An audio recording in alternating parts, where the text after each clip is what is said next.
Mr. Christmas by Roger Hargreaves. In my snow-covered cottage at the South Pole, I was having breakfast. Christmas pudding.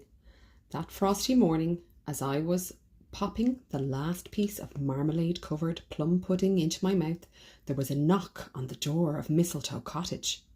When I opened the door, I saw that it was the postman. "Hello, Percy," I said. "Come in out of the cold." "Don't mind if I do," replied Percy. "There's a bit of a nip in the air today." "I've got a letter for you," said Percy, "and as it had a North Pole postmark, I suppose it's from your uncle." Everybody at the South Pole knows about my famous uncle who lives at the North Pole. "Good old Father Christmas," I chuckled. "Haven't heard from him for ages." "Well," remarked Percy, "thanks for the warm-up. I had better be off now."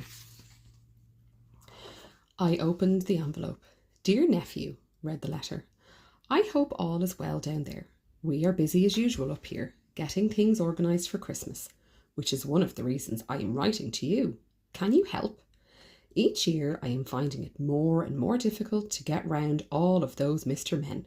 There seem to be so many of them all over the place, and I was wondering if, this year, as a big favour to your old uncle, you could stand in for me.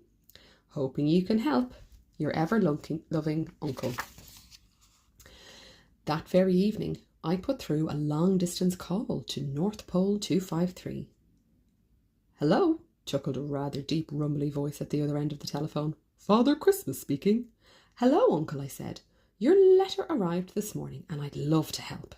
"Oh, good for you," the voice rumbled in my ear. "If you have a pencil and paper, I'll give you the Mr. Men's names and addresses." "I'd no idea there were so many of them," I said. "Do you think you can manage?" asked my famous uncle. "I'll lend you a couple of reindeer if you like." "Oh no," I said. "I can manage." I read through the list of Mr. Men while I was having supper. "This is going to keep me busy," I said. "First things first," I thought to myself, "and the first thing I need is transport. And the first thing to do if I need transport," I thought as I chewed, "is to talk to the Wizard Winterbottom." The following morning I set off to see the Wizard. It had been snowing again during the night, and I was quite out of breath by the time I arrived at Wizard Winterbottom's castle. I must say it's the biggest castle I've ever seen. Mind you, it has to be big because Wizard Winterbottom is a giant, and there, goodness knows how many times taller than me, stood the huge figure of Wizard Winterbottom. "Christmas!" he boomed in a voice that made my head spin. "How nice to see you! Come in! Follow me!"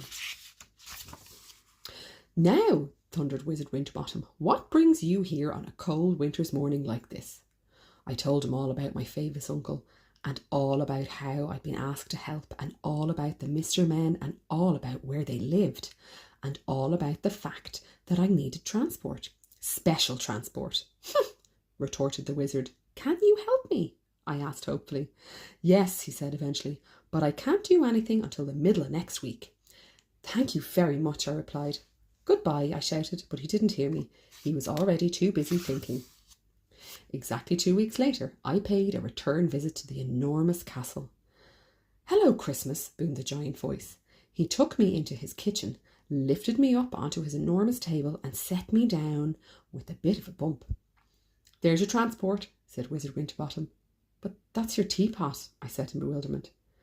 "You've heard of flying saucers," he laughed. "Well, you're looking at the world's first flying teapot." "Gosh," I said, "how does it work?" "Tea bags," came the thunderous reply. "I've put an engine inside the spout. All you do is refuel every 1,000 miles, and you can fly at up to 3 times the speed of sound."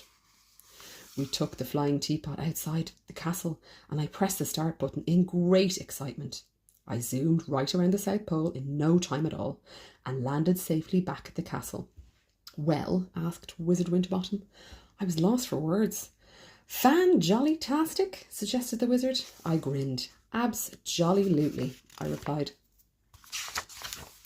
That evening I sat down and made a list of Christmas presents for all the Mr. Men. Another list, a very long list. I didn't finish until 3 o'clock in the morning. I spent the next week and a half wrapping up all the presents, and almost before I knew it, December 24th arrived. Christmas Eve! It's going to be a long day, I thought to myself as I packed all the brightly coloured parcels into my flying teapot. It was snowing lightly as I took off from the South Pole. That Christmas Eve was indeed a very long day, and a very long night too, and the moon was just disappearing over the horizon of Loud Land when I delivered the last of the presents to Mr. Quiet. I was quite exhausted. Christmas Eve morning dawned, and all over the world, everyone started to open their presents. At 7 o'clock, Mr. Fussy opened his present. 365 yellow dusters, one for each day of the year. At 7:05, Mr. Small opened his present. 1 jelly bean, gift wrapped, banana flavoured. A feast. At 7:10, Mr. Greedy opened his present. A cookery book entitled 1001 Ways to Roast an Ox.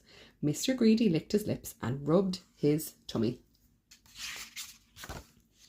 At 7:15, Mr. Tall opened his present. Socks, striped socks.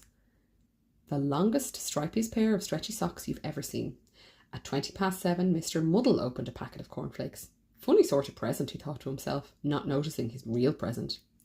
At 7:25, Mr. Mean opened his present. A purse, a very, very small purse, just small enough not to take any money. At 7:30, Mr. Forgetful opened his present. It's my birthday, he thought to himself.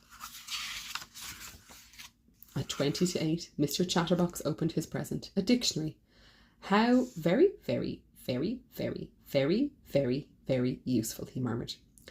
At 7:45, Mr. Topsy-Turvy opened his present. A picture.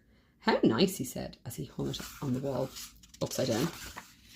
At 7:50, Mr. Uppity opened his present. A present for the man who has everything. A gold-plated back scratcher. At 7:55, Mr. Funny opened his present. A book of knock-knock jokes. Knock knock, who's there? You know, that sort of thing. And at 8 o'clock precisely, Mr. Silly opened his present. An electric, fully automatic, instant digital, computerised thingamajig. What's an electric, fully automatic, instant digital, computerised thingamajig? I've no idea. Just after 8 o'clock that Christmas morning, the telephone rang. Hello, rumbled a voice. Hello, I answered. Happy Christmas. That's me, laughed Father Christmas, and a happy Christmas to you too. And that's me too, I replied. How did it go? Father Christmas asked me. Just got back, I said. Me too, sighed my uncle wearily.